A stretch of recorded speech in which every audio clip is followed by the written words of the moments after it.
Hello everyone, welcome to North East PSC. ये एक demo session है। इस डेमो सेशन में हम आंसर राइटिंग के बारे में सीखेंगे कि हम किस तरीके से आंसर राइटिंग कर सकते हैं। उससे पहले मैं आपको बताना चाहूँगी कि हमारा एक न्यू बैच जो है जो 28 अप्रैल से स्टार्ट हो रहा है फॉर APPSC, आप उसे एनरोल कर सकते हैं। This is about me, my name is Yashna. आपको कोई भी इंफॉर्मेशन चाहिए डेमो क्लास के रिगार्डिंग या इस कोर्स के रिगार्डिंग, तो आप इस नंबर पे कॉल या व्हाट्सएप कर सकते हैं। ये कोर्स हमारा 28 अप्रैल से स्टार्ट हो रहा है, या फिर आप इस QR कोड को स्कैन करके भी इंफॉर्मेशन गेन कर सकते हैं about demo class and about course. ये आंसर राइटिंग की सेकेंड डेमो क्लास है। फर्स्ट डेमो क्लास जिसने नहीं देखी वो प्लीज़ पहले वो देख लीजिए। उसमें मैंने कैसे आंसर फ्रेम करना है वो बताया है। तो फर्स्ट डेमो क्लास में हमने 15 मार्क्स के लिए, जो कि 250 वर्ड लिमिट के अंदर लिखनी होती है, वो क्वेश्चन डिस्कस किया था। इस वीडियो में मैं 10 मार्क क्वेश्चन के लिए, जो कि 150 वर्ड्स में लिखना है, और 5 मार्क क्वेश्चन जो 75 वर्ड लिमिट के अंदर लिखना है, वो डिस्कस करूँगी। बेसिक अंडरस्टैंडिंग ले लेते हैं आंसर राइटिंग करने की। इंट्रो होती है, मेन बॉडी होती है एंड कंक्लूजन होता है।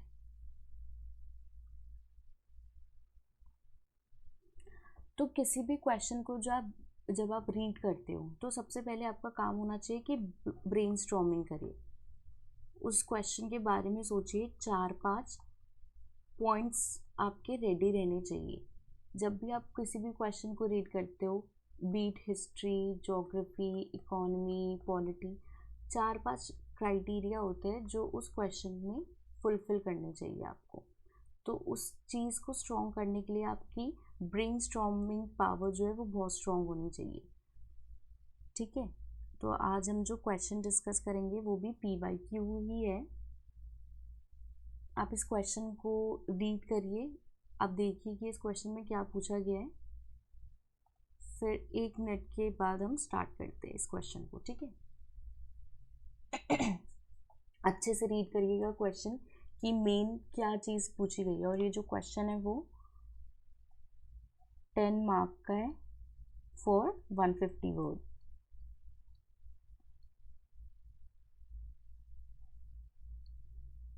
$150 वर्ड मीन्स 1.5 पेज अप्रॉक्सीमेटली।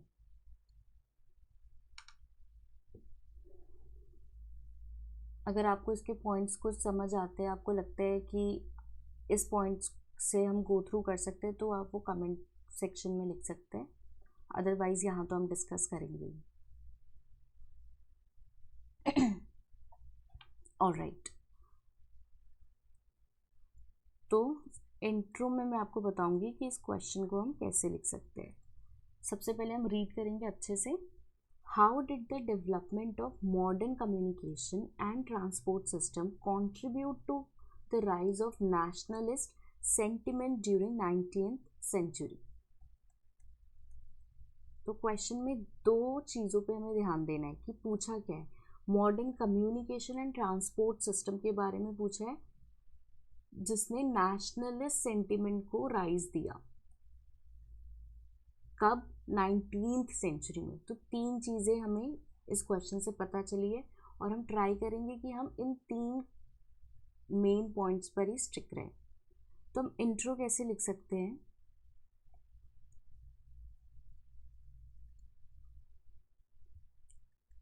तीन तरीके से हम इंट्रो लिख सकते हैं इस क्वेश्चन के लिए। डिफाइन कर सकते हैं कि what is nationalism. Basic understanding से आप लिख सकते हैं what is nationalism, what is nationalist sentiment. ठीक है, फिर हम हिस्टोरियंस का हेल्प ले सकते हैं। जैसे हम लिख सकते हैं कि according to Bipin Chandra nationalism क्या होता है। According to professor Shekhar Bandyopadhyay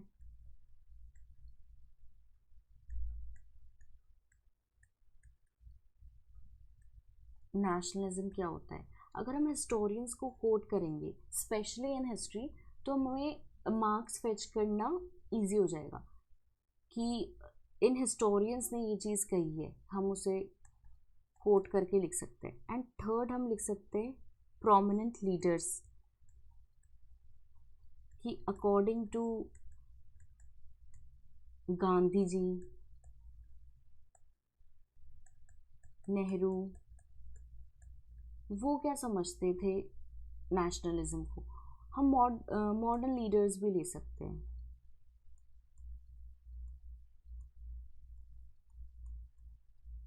question framing में क्या है, हमें एक सब्जेक्ट को दूसरे सब्जेक्ट से अब अगर हम इंटरलिंक करके करेंगे तो वो हमें अच्छे मार्क्स गेन करने में हेल्प करेगा। ठीक है, लेट मी चेंज कलर।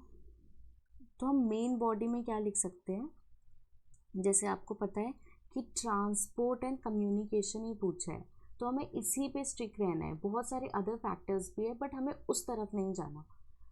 तो ट्रांसपोर्ट,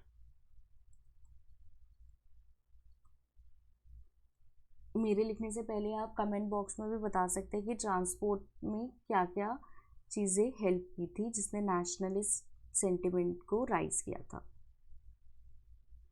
तो फर्स्ट मोस्ट इम्पॉर्टेंट भी था जो, वो था रेलवे। रेलवेज की हेल्प से क्या था, increase connectivity.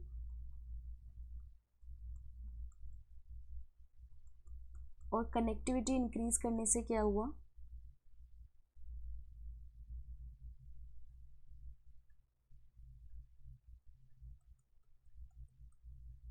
Mixing of ideas, कि एक नॉर्थ में बैठा इंसान साउथ में बैठे इंसान से अक्रॉस लैंड बात कर सकता है, रेलवे के थ्रू बात कर सकता है। जब वो जर्नी स्टार्ट होगी तो उसमें वो अपने आइडिया शेयर करेंगे, उनको क्या प्रॉब्लम्स हो रही है ब्रिटिशर्स आने से वो शेयर करेंगे। तो मिक्सिंग ऑफ आइडियाज़ होगा जिससे उनको पता चलेगा कि नॉर्थ और साउथ की जो प्रॉब्लम है वो सेम ही है। ठीक है, देन रोड्स, रोड्स ने भी कनेक्टिविटी स्टैब्लिश की। रोड्स एंड रेलवेज के जो पॉइंट्स है वो सिमिलर ही है कि कनेक्टिविटी राइज की, मिक्सिंग ऑफ आइडियाज़ हुए, शेयर्ड आइडेंटिटी की feeling I. And hence third है स्टीमशिप। स्टीमशिप क्या हेल्प करती है, सपोज ये इंडिया है, यहाँ पे यूरोप है, तो स्टीमशिप की हेल्प से अक्रॉस सी ट्रैवल हो सकता था। तो उस टाइम पे 19th सेंचुरी में क्या था, यूरोप में फ्रेंच रेवोल्यूशन आया, रेनेसा आया, तो जो आइडियाज़ थे जो यूरोप में फ्लरिश कर रहे थे, वो आइडियाज़ हमारे प्रोमिनेंट लीडर इंडिया लेके आए जिससे नेशनलिस्ट फीलिंग इमर्ज हुई। ओके, देन क्वेश्चन का सेकंड जो पार्ट है वो है communication.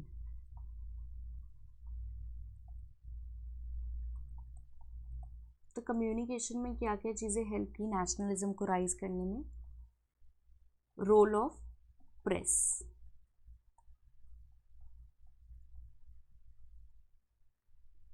Specially vernacular press. Vernacular press means अपनी लैंग्वेज में चीज़ें पब्लिश करना, बीट न्यूज़पेपर, मैगजीन्स,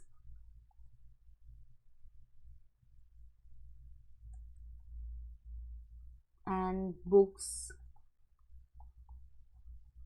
पैम्पलेट्स, ये सारी चीज़ें वर्नाकुलर लैंग्वेज में भी पब्लिश्ड हुई। इन सारी चीज़ों से क्या हुआ, इंक्रीज पेट्रियोटिज्म, लोगों को सोशल, इकोनॉमी, पॉलिटी, इन सब का आइडिया मिला कि इंडिया में हो क्या रहा है। नेशनल वेलफेयर की बात होने लगी, क्योंकि वर्नाकुलर प्रेस आने से पहले सिर्फ इंग्लिश में न्यूज़पेपर हमें मिलते थे, सिर्फ इंग्लिश में बुक्स पढ़ने को मिलती थी। पर जब वर्नाकुलर प्रेस आई तो हमें वर्नाकुलर लैंग्वेजेस में ये सारी चीज़ों की इंफॉर्मेशन मिली। ओके, सेल्फ गवर्नमेंट की बात होने लगी। देन लिटरेचर का रोल देखते हैं।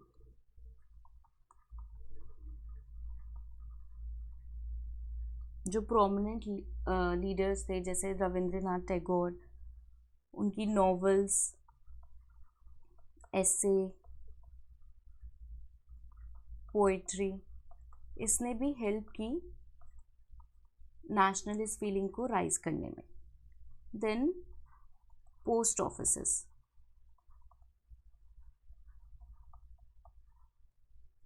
पोस्ट ऑफिसेस ब्रिटिशर्स ने अपने यूज़ के लिए बनाया था, बट उससे इंडियंस को भी काफ़ी बेनिफिट हुआ। देन लास्ट इसमें पॉइंट आएगा, I right here, telegraph lines.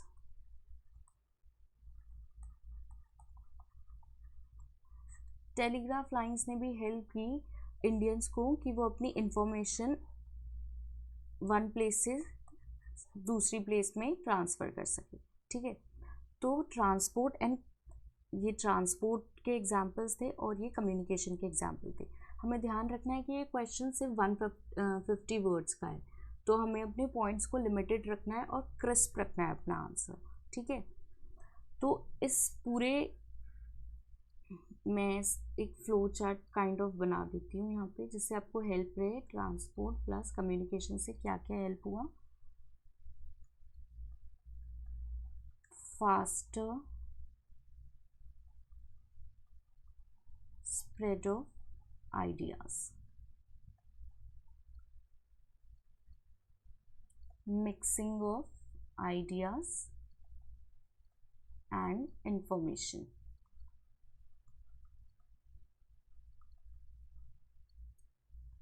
shared identity,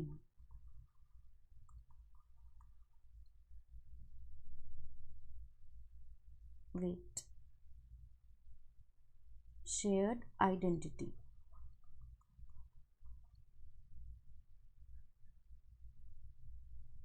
और लोग यूनाइटेड हुए,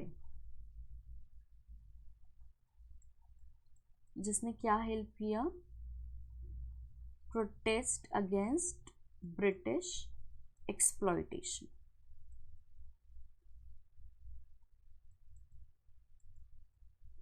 तो कम्युनिकेशन और ट्रांसपोर्ट ने ये 4 फैक्टर्स में हेल्प की, जिससे इंडियंस का नेशनलिज्म जो था वो राइज हुआ।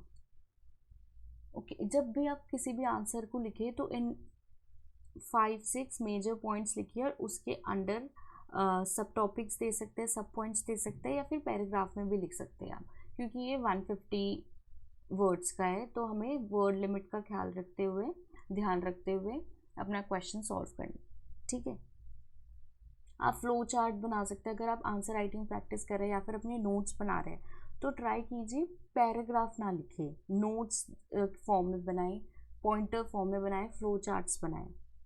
ठीक है, अब हम एक सेकेंड क्वेश्चन करेंगे। ये जैसे थोड़ा सा एनालिटिकल क्वेश्चन था, ये थोड़ा सा एनालिटिकल क्वेश्चन था जिसमें आपको अप टू द पॉइंट चीज़ें लिखनी थी और थोड़ा सा एनालिटिकल होकर सोचना था और आंसर राइट करना था। अब हम एक क्वेश्चन लेंगे जो PYQ ही है, पर ये थोड़ा सा फैक्चुअल काइंड ऑफ क्वेश्चन है।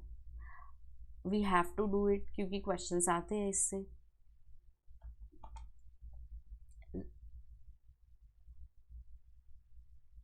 Right in detail about the Sikh reform movement.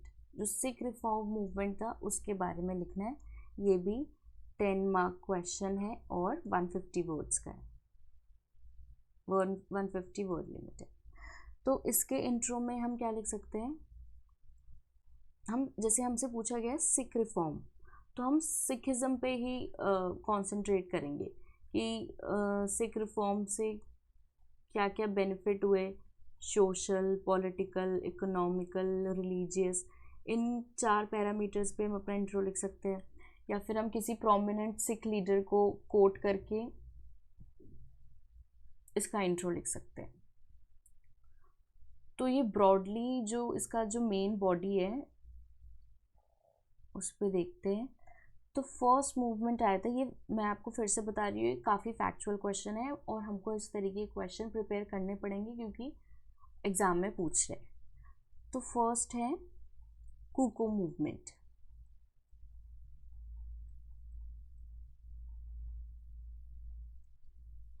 which is also known as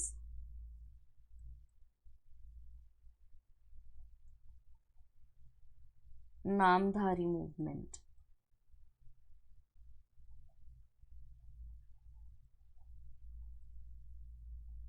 (1872). इसके सिग्निफिकेंट पॉइंट्स देखते हैं। जैसे ये फर्स्ट मूवमेंट था, सिग्निफिकेंट मूवमेंट अगेंस्ट ब्रिटिशर्स,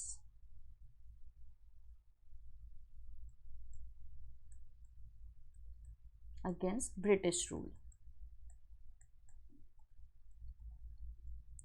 जो कूका मूवमेंट थे उसके 3 डायमेंशन थे, political, social and religious.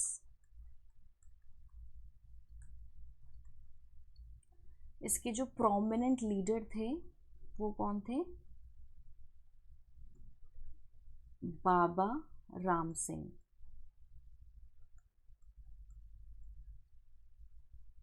Okay, और ये जो मूवमेंट था वो क्यों स्टार्ट हुआ था?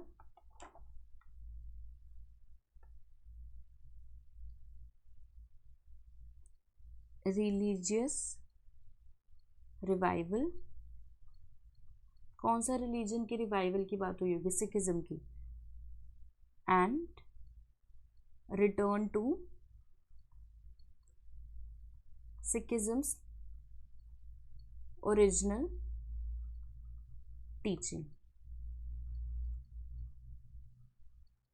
तो इसमें रिलीजियस रिवाइवल की बात की थी और बोला था कि return to Sikhism original teachings, जो सिखिज्म की ओरिजिनल टीचिंग्स है जो गुरुज ने दी है उसकी तरफ जाने की बात की थी। और उन्होंने बोला था जो सोशल और इकोनॉमिक अनइक्वालिटी है उसके खिलाफ ये मूवमेंट स्टार्ट हुआ था। इन्होंने चैलेंज किया था फ्यूडल सिस्टम को और ये अगेंस्ट थे ब्रिटिश रूल।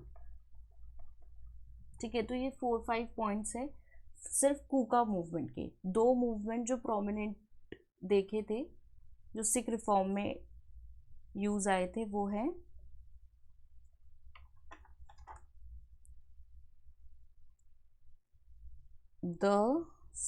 ये सेकंड है द सिंह सभा मूवमेंट। ये कब स्टार्ट हुआ था? 1873 में।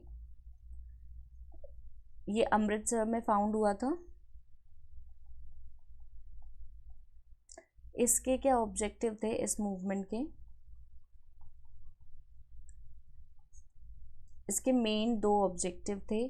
फर्स्ट था कि अवे मॉडर्न एजुकेशन जो है, modern western education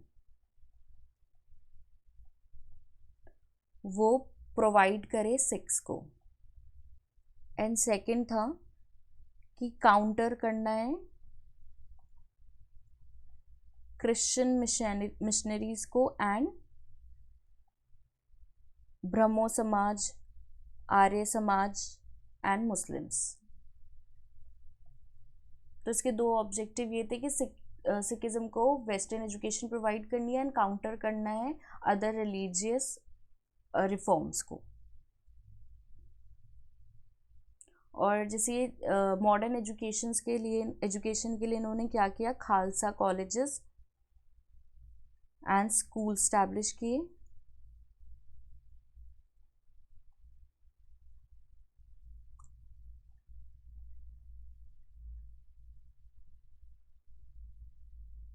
and gurus की टीचिंग्स को फॉलो किया।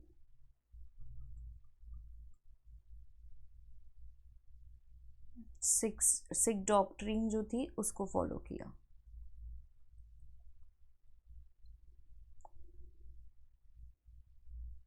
एंड जो थर्ड रिफॉर्म, जो प्रोमिनेंट रिफॉर्म था सिखिज्म में, उसका नाम था Akali movement, which is also known as gurdwara reform movement.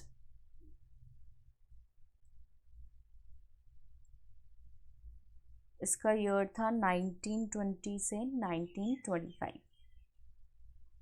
I know ये बहुत फैक्चुअल क्वेश्चन है, आपको बहुत रोट लर्निंग करनी पड़ेगी, but you have to do it because question की डिमांड ये है, तो हमको इसको फुलफिल करना पड़ेगा। तो अकाली मूवमेंट या फिर गुरुद्वारा रिफॉर्म मूवमेंट में क्या था, मैनेजमेंट ऑफ गुरुद्वारा जो थे, मैनेजमेंट ऑफ गुरुद्वारास जो थे वो सिख्स चाहते थे कि उनके अंडर आ जाए। ब्रिटिशर्स के अंडर वो जो मूवमेंट है, वो जो गुरुद्वारास है वो ना रहे, तो मैनेजमेंट वो सिख्स के अंडर चाहते थे। और उन्होंने प्रोटेस्ट किया, नॉन वायलेंटली ही प्रोटेस्ट किया, और ब्रिटिशर्स ने उनकी बात मानी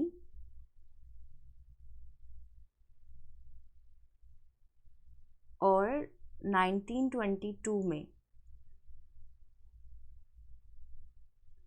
सिख गुरुद्वारा एक्ट पास किया।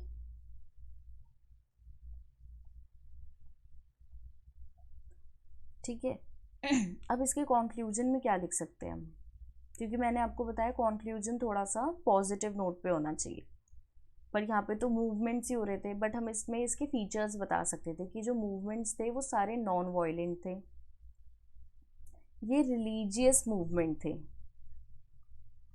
रीजनल मूवमेंट थे, रिलीजियस एंड रीजनल मूवमेंट थे, बट कम्युनल मूवमेंट नहीं थे।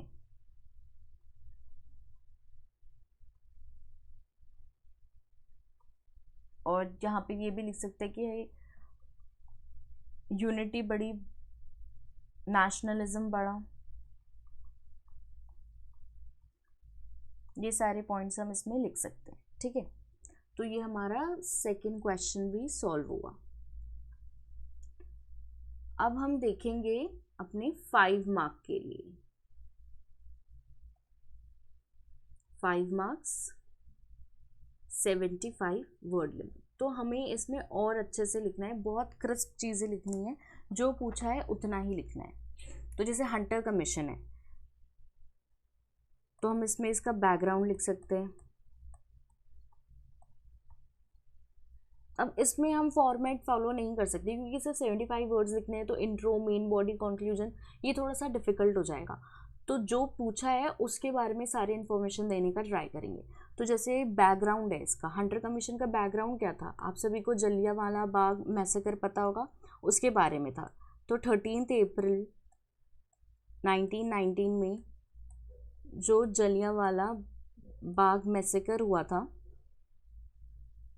उसके रिगार्डिंग एक इंक्वायरी करनी थी।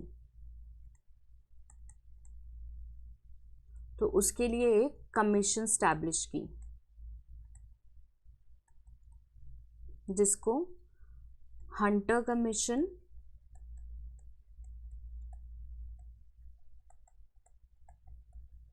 या हंटर कमेटी कहते थे।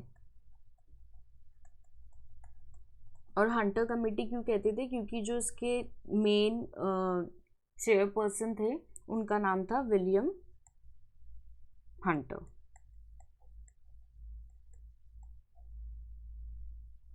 तो जो सेक्रेटरी ऑफ स्टेट था, ये सारी चीज़ें जब हम मॉडर्न पढ़ेंगे तब देखेंगे सेक्रेटरी ऑफ स्टेट क्या होता है, बोर्ड ऑफ कंट्रोल क्या होता है। तो जो सेक्रेटरी ऑफ स्टेट था इंडिया के लिए, वो कौन था? एडविन मॉन्टेगो। उन्होंने ऑर्डर दिया था इस कमेटी को स्टैब्लिश करने के लिए और इंक्वायरी करने के लिए। ठीक है, तो विलियम हंटर आए थे, उन्होंने ये कमेटी स्टैब्लिश की 14 अक्टूबर 1919। वो मैसेकर हुआ था 13 अप्रैल को, और वो जो कमेटी थी वो स्टैब्लिश हुई 14 अक्टूबर 1915। और इस कमेटी का पर्पस क्या था?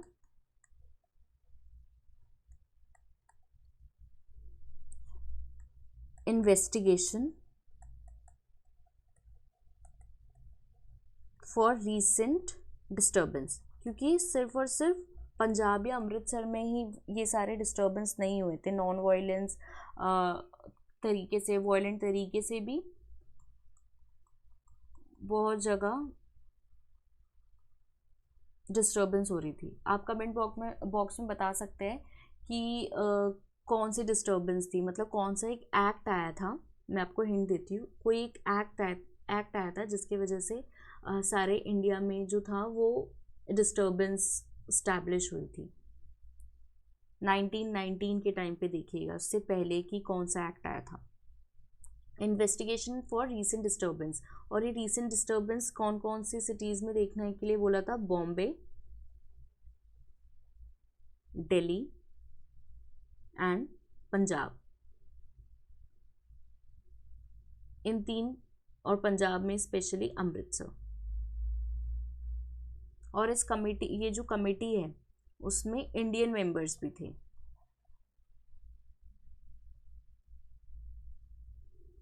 अब जैसे आपको पता है कि अमृतसर में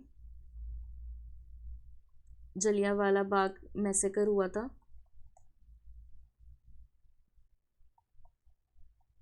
तो जो जनरल डायर था उन्होंने ओपन फायरिंग कर दी थी। और जब इन्वेस्टिगेशन हुई तो डायर से पूछा गया कि आपने ऐसा क्यों किया, तो उन्होंने कहा था कि रेबल से बचाने के लिए, लोगों को और डिस्टर्बेंस ना हो, इसलिए उन्होंने ओपन फायरिंग की थी।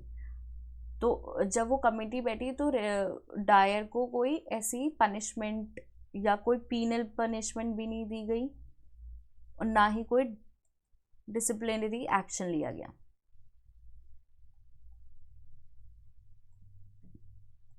तो जिसने इतना बड़ा मैसेकर करा उसने इस कमेटी ने कोई भी एक्शन नहीं लिया, ना पीनल ना डिसिप्लिनरी। तो ये जो कह सकते हैं कि ये जो हंटर कमीशन था, जो उसका पर्पस था, वो फेल्ड हुआ कहीं ना कहीं। ठीक है, ये जो क्वेश्चन है वो सिर्फ 75 वर्ड्स का है, तो हम जो क्वेश्चन की मेन चीज़ें हम वो ही बता सकते हैं। उससे ज़्यादा अगर हमने ज़्यादा इन्फॉर्मेशन दी तो वो हम उस वर्ड लिमिट को क्रॉस कर देंगे। 75 इट डजेंट मीन कि सिर्फ 75, अप्रॉक्स 75, आप 65 भी लिख सकते हैं, आप 80 भी लिख सकते हो, but you don't have to jump into 150, you can't. 75 means 1 page, 150 means 1.5 page, इतना डिस्टेंस कवर नहीं कर सकते आप। आपको वर्ड लिमिट्स पे बहुत ध्यान देना पड़ेगा, और वर्ड लिमिट से भी ज़्यादा है कि हमें मार्क्स और टाइमिंग पे ध्यान देना है। तो अगर 10 मार्कर क्वेश्चन है तो हमें उसे अप्रॉक्सीमेटली 7 मिनट्स में, 7 to 8 मिनट में कवर करना है। 15 मार्कर के लिए, 15 मार्क्स के लिए हमको 11 to 13 मिनट्स में उस आंसर को कंप्लीट करना है, और 5 मार्क के लिए हमको 3 to 4 मिनट में उस आंसर को कंप्लीट करना है। अगर हम ऐसा नहीं करेंगे तो जो दूसरे क्वेश्चंस हैं वो छूट जाएंगे। और मैं आपको एक और चीज़ बताना चाहूँगी कि सारे क्वेश्चंस अटेम्प्ट करना बहुत ज़्यादा इम्पॉर्टेंट है। अगर हम एक क्वेश्चन अटेम्प्ट नहीं करते तो उसके लिए हमें 10 या 15 या 5 मार्क का सेक्रीफाइस करना पड़ेगा। अगर हम आंसर्स को ऐसे फ्रेम करेंगे और अपनी स्पीड बढ़ाएंगे तो हमें सारे क्वेश्चंस को एटलीस्ट हम उससे गो थ्रू हो सकते हैं और कुछ ना कुछ लिख सकते हैं।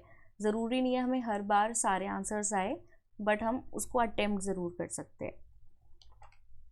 जो सेकंड 5 मार्क का क्वेश्चन है, wait I will rub this.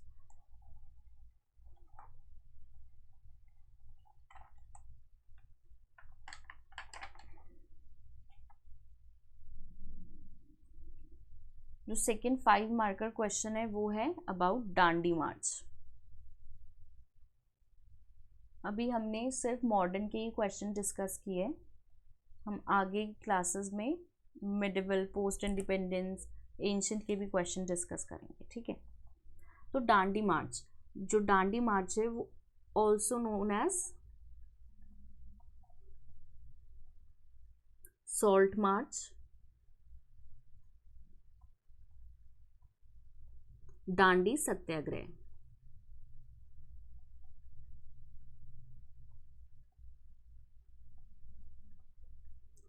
इस मार्च के, ये भी जैसे आपको पता है मैंने 5 मार्क है, 75 वर्ड्स का है, तो इसको भी हमें बहुत क्रिस्प लिखना है। नेसेसरी नहीं है कि हम इसमें इंट्रो, बॉडी एंड कंक्लूजन से ही ख़त्म करें, हमको सिर्फ और सिर्फ देखना है कि हम इसके मेन पॉइंट्स कवर कर रहे हैं कि नहीं, और हमको इसे अप्रॉक्सीमेटली 2 to 3 मिनट में लिखना है। तो हमारी स्पीड बहुत ज़्यादा होनी चाहिए, हमें जो पॉइंट्स है वो पॉइंट्स बहुत अच्छे से पता होने चाहिए।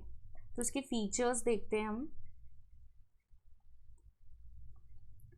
नॉन वायलेंट था, क्योंकि ये गांधी जी लेड कर रहे थे, तो ये नॉन वायलेंट था।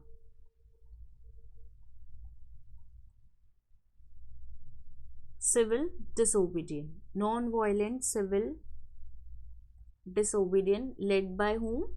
Gandhi ji.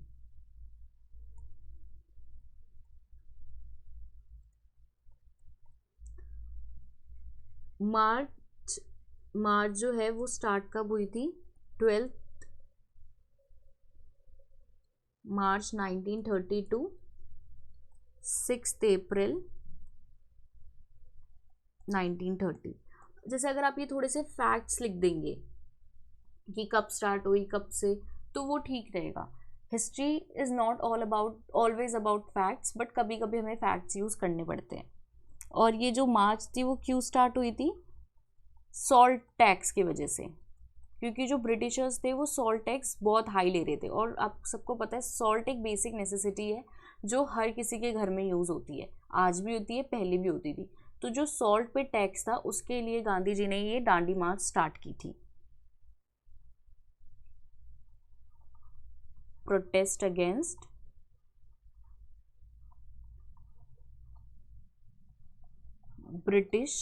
Britishers salt monopoly.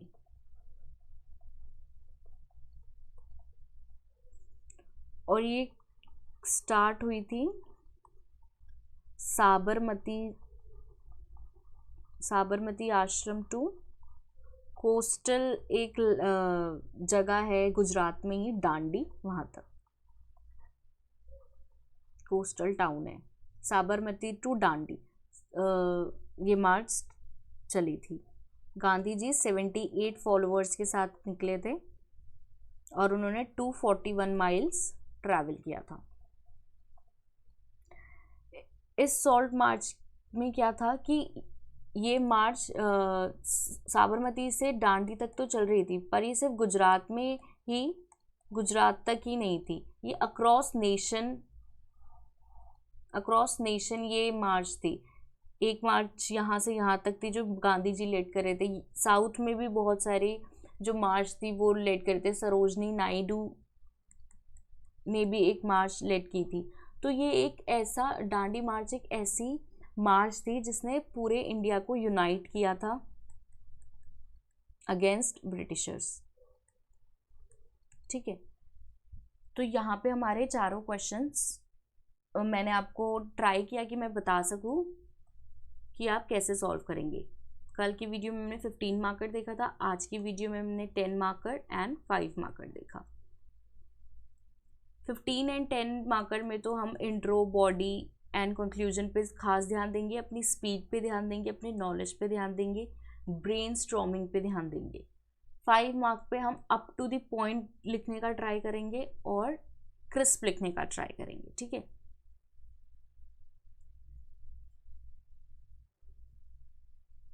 तो इस डेमो सेशन के लिए इतना ही। नेक्स्ट किसी क्लास में हम और भी क्वेश्चंस सॉल्व करेंगे।